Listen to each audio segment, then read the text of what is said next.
Hey dear viewer, today Invention got quite a substantial update.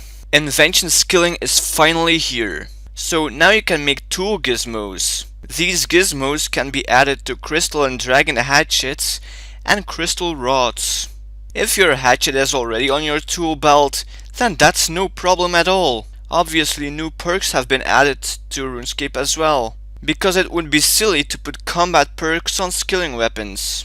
I mean, what good is a damage boost against dragons on a crystal rod? As far as I know, there are no dragonfish, so I assume positive perks have been added to enhance your skilling, but it wouldn't be Jagex if they didn't release negative perks as well. Hopefully not too negative, like we've seen when Invention first was released. One of the perks mentioned in the news post is a perk that teleports logs directly to your bank, and that sounds pretty good to me. Another example was a fishing rod that rewards players standing in the vicinity. That sounds like a great idea as well. That's another incentive to skill with other people. These skilling tools also level up, and the energy drain is much lower than that of combat weapons. So that seems like a nice alternative way to train Invention.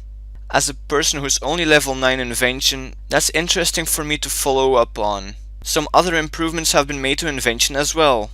The global charge drain rate has been decreased by 10%. Everyone's going to be happy about that. Disassembling and siphoning leveled equipment now grants less Invention XP for lower tiered weapons and more Invention XP for higher tiered weapons. And now we can remove augmentations from equipment thanks to a new device, the Augmentation Dissolver. So it's good that has been released as well.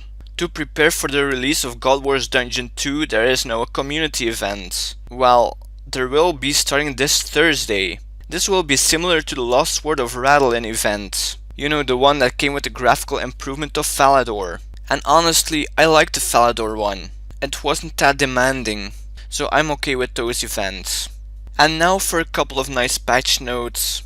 The maximum amount of bowlouts that you can make at one time has been increased from 10 to 60. Last week I've made some and I can tell you that I'm really happy with this improvement.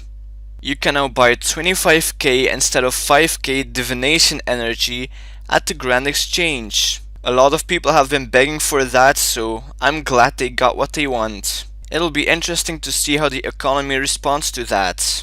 Failure rates and XP rates have been improved on many agility courses. Honestly, I don't know how I feel about that one.